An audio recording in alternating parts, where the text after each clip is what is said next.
We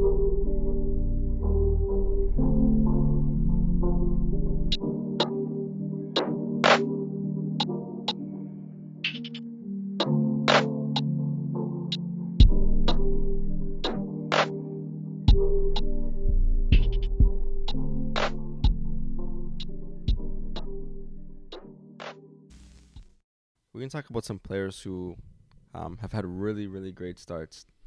Some players who we maybe kind of could have seen this coming. Some players we had no idea that they had this in their locker, in their arsenal. And let's start with Rasmus Sandin. No, Dahlin. God, sorry, leaves on the brain. Rasmus Dahlin. 9 points in 7 games at the time of recording, and he scored 5 goals in his first 5 games. Wow. Literally leads the team in points. This dude's legit. He is legit. And I think it was only a matter of time because he's proven why he was taken at number 1 overall a couple years ago. Yeah, he was number 1. I forgot about that. Yeah, I mentioned it last episode. We were talking about it with Shane, right? You even talked about it a while ago. We need to be a little more patient with these guys. We can't be calling them busts after a season and a half, especially when they're defensemen who always take a little longer. Mm-hmm. And when you get drafted to Buffalo, I'm sorry, you're at a disadvantage. At least you were in the previous iteration of Buffalo. Maybe this Buffalo is different. They seem a little bit different.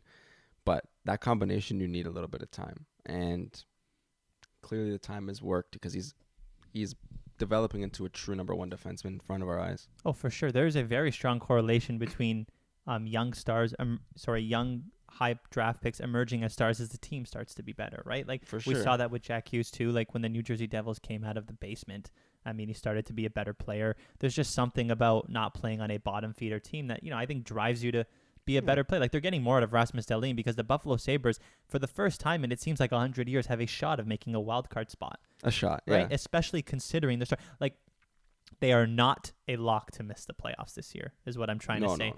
Just listen to these stats. I was looking up on, very basic advanced stats. These are among all NHL defensemen. Mm-hmm. And maybe we can use this to answer the question is, will Rasmus Dahlin continue this pace or is it just a small blip? Like, look, I think the pace is high. I think he does regress. He has to regress. But he's steadily improved year over year. And I think the elite status is here to stay. Among all NHL defensemen, he is first in expected goals, a full goal ahead of the next best defenseman in Brandon Montour and in Roman Josi. He's first among all NHL defensemen in goals and in points. And he is 45th in the league in percentage of shifts started in the offensive zone. The reason why I bring up that stat that might seem obscure is because if that number is a lot higher, maybe you can say he's getting a lot of offensive zone starts if the players on his team can win draws. Maybe he's scoring a lot of goals because he's just in opportune starts. That's just not the case. He's in like the bottom percentiles of offensive zone starts. That means he's driving play. He's earning these points. Mm-hmm. He is second in NHL defensemen in assists, like you mentioned.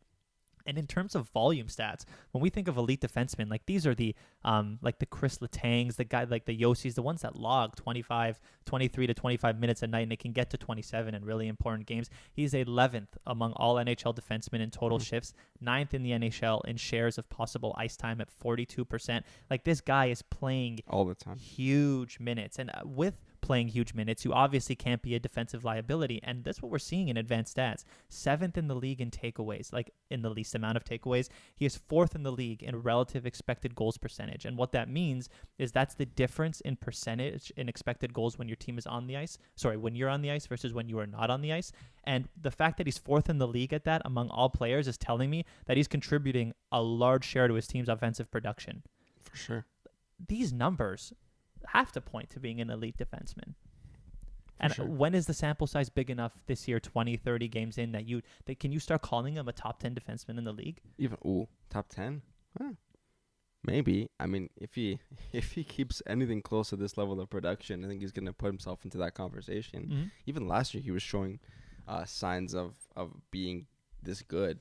Last year, when the Sabres were on their come up, he was on his come up too. And yeah, I wouldn't be 10th is high, but I do think that's a possibility. If he can keep this up, if he's top 5, like even if he's top 10 in points among defensemen, and he keeps up this kind of play driving and this type of defensive responsibility, I think you'd be hard pressed to keep him out of the top 15. Mm-hmm. So I think top 10 is certainly within shot. And they got another guy in the Sabres, and Owen Power, who looks like he can take a similar trajectory. They're going to be they're gonna be set on D for a while, it seems, and I guess good for them. This Rasmus Dahlin starting to play very well in the elite level is so important for the Buffalo Sabres, in my opinion, because it enables the development of Owen Power to be a lot quicker. Mm-hmm. First and foremost, Owen Power no longer has to play or doesn't have to play against like top offensive lines that we see in a lot of teams that draft a first overall defenseman who have no defenseman, and this guy's stuck on the first line playing beside having to play against like Tkachuk and Gaudreau. Mm-hmm. He's playing second line minutes. His quality of competition isn't as high. Rasmus Dahlin is still a very young player, and the fact that he's becoming elite right now means the spotlight is on him. The spotlight's taken away from Owen Power. Yeah. Maybe he can spend some time developing like in the shadows, and I think it's also important because Owen Power is having a pretty rough start to the year. I think he's got like 1 point, and if Rasmus Dahlin is playing like garbage, maybe a larger percentage of that blame of the team's problem starts to fall on Owen Power. Yeah, that's a good point. That's a really good point. I haven't really heard anything about him. Exactly. Good or bad, which is probably exactly what you want if you're Buffalo. 100%. No attention on him. Because you're hearing, first of all, how Buffalo's turning heads. They're surprising. And you're hearing Rasmus Dahlin. He's going off. Yeah, no, that's a great point. I'm excited. I'm not excited that he's in the Atlantic. But I am excited to see Buffalo not be terrible. Mm-hmm, for sure. Next guy we have here is Nichushkin, who somehow has 12 points and 7 goals in 7 games. Talk about filling a void. I think Colorado feels like they're becoming the next Tampa, and almost like the next Boston too, in that it doesn't matter who leaves, someone always steps up and just fills a void and starts becoming an elite hockey player. Yep. Just out of the blue is not the right word, but Nichushkin was never this good.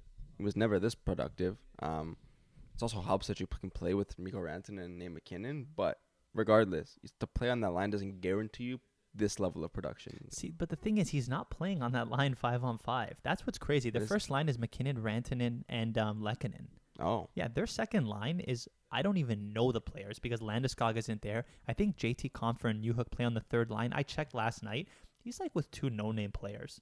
And they're probably named players for people who are Colorado fans, but I'm not, so I don't know their names. But he's putting up this 5-on-5 production on the second line. Granted, he's playing on the power play. The power play helps, but 3 of the top 10 offensive players in the league. Still. But to put up this production by yourself, wow.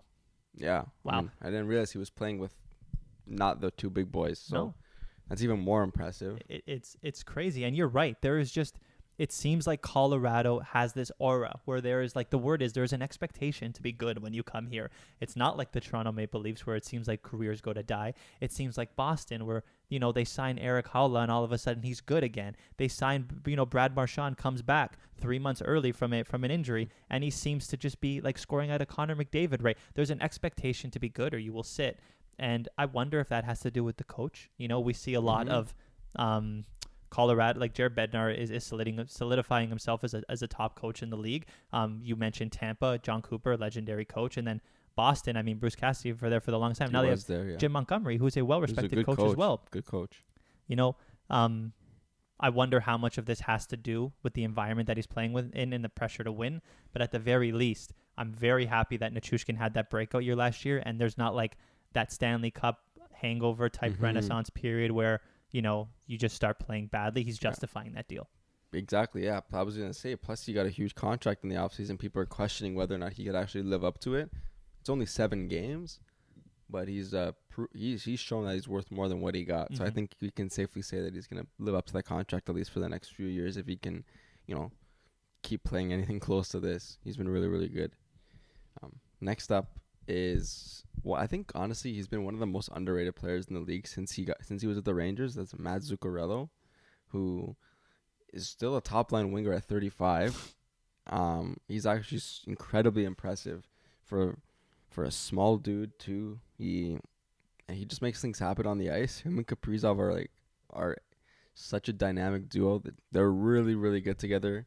I don't think the Wild envisioned kind of getting this level of chemistry from these 2 guys when they kind of had them together. But, man, Zuccarello is incredibly impressive this season. And last season was good too, but this season I think he has 11 points in 7 games, which is stupid. He's like almost leading the league in points. I think he's 7th. Which is crazy. 7th in the league? Yeah. But I mean, he puts up 1 more point. He's tied to her now because they're just so close. Yeah, I think McDavid is 16 because he has 2 hat tricks already. He's a mutant. And then there's like a guy. I think after him is like maybe 13 or 14 is 2. So it's really tight early in the season. But top 10 in scoring was still mad. Has to be one of the better puck distributors in the NHL. But I mean, in keeping with the theme of this, this part of the episode, are we saying, is this just a blip, or will players continue to be good? If there is one player that is going to regress, it is going to be Matt Zuccarello. Yeah, I don't think he's over a point a game player, but he's still really good. But yeah, I think this is an incredibly impressive start that you probably can't maintain, but it just seems like he's always, proving people wrong. And when I think of Matt Zuccarello, the first thing that comes to mind is the World Cup of Hockey. Do you remember him on Team Europe? My God, he was like good. It was like their best player. Didn't they go to the finals or something like that? They did go to the finals against Canada, and he carried that team. Yeah, he was really good. He was really good. It seems like there's no sign of slowing down in Matt Zuccarello. And I mean, hey, having Matt Zuccarello play with Kaprizov, if Kaprizov puts up 110, Zuccarello another. Even if it's 65, he's on pace to put him 90 right now. Yeah. Maybe this team can sneak in the playoffs. They're just not deep enough after them because they got worse. But I don't even know what's the Central even looking like right now. Do they have a chance still? The Central is weird. I think the St. Louis Blues are in second last. Arizona's in last. Geez. Colorado's leading it. I'm pretty sure. Right now it's if I can use a computer properly. Yeah, the Stars, Jets, Avs, Blackhawks somehow, and then the Wild. The Wild are, honestly, they're not far out. I think they can. I think the Jets are gonna fall off a little bit. I think it's definitely not out of the balance. It's very early. Yeah, it is very early. Okay, we have one more player. Yeah, you love this team, David Pastrnak. I do not love this team. I do not. Don't get it twisted. What are your thoughts on David Pastrnak this year? Man, I had said before the season started that if Boston was going to make the playoffs, or they were going to survive before they got McAvoy and Marchand back, that Pasta was going to have to carry them, and he's done literally exactly that. I think he's reminding people that he's one of the top 15 players in the league when he's at his best. 100%. I think people sort of forgot about him the last couple of years, even though he was putting up in and around 40 goals. But I think people just kind of forgot about him for whatever reason. Maybe there's newer names on the block, like the Jack Hugheses. Matthews was going crazy. But this guy's a monster. And he's carrying this team to first in the Atlantic somehow, which is crazy to me because they're missing so many guys. But we talked about it. Boston just has a way. If you put him on a Boston Bruins jersey, you become a different type of player. You buy into that system, and you contribute to the wins. You don't have to contribute with points all the time, but you're contributing. And Pasta's carrying them right now, and they got Marchand back yesterday. 2 days ago. I don't think there's no signs of slowing down with this team, and it's scary because they shouldn't be this good. Yeah, 4th in the NHL in expected goals. And what's kind of crazy is that he is among the highest ranked players in like discrepancy between expected goals and goals scored. And like what that's telling me is, first of all, he's scoring at a high rate, but like also the number of goals that he should be scoring is like way lower than the amount he's scoring. Like he is putting himself in crazy positions to score goals. I think, like you said, last year, it was the first year in a while he wasn't in the Rocket Richard race, still put up 40 goals. I mean, I think people forgot about him. I agree. And now that he's coming back, I'm going to be honest with you. He is my best value pick to win the Rocket Richard at this point. And the reason is because Connor McDavid is definitely minus money at the rate that he's playing in right now. He's leading the league in goals. I think Pastrnak is only 3 behind. He did this all without Marchand, like you said. Now that Marchand's back, one of the better play drivers in the league. If Pastrnak was doing this without any players, I mean, who's to say that he won't do this? Also, David Pastrnak is on a contract year. Yeah, he is. Apparently, he wants 8 by 11.5, and if he's going to get that, he's going to have to put up 55. And I think in most years, 55 wins you the Richard. So we will see. 8 by 11.5. He's worth it. He's worth it, especially with the cap trajectory. I think he's worth it. Yeah, I guess you got to pay top 5 goal scorers in the league. You probably should be making over double digits. So I mean that's fair. But wow, for 8 years. I mean, we can talk about that in the offseason, but I mean, he does have a right to ask for that kind of money, and he's just so good. I hate the fact that these guys are really good because it seems like they never leave. And I could really see them making a deep run this year, unfortunately. Thanks for watching. If you enjoyed this video, please hit that like button and subscribe for more content. And find the link to our full podcast and all our socials in the description down below. Also, don't forget to turn on those notifications to get live updates on new videos that we release.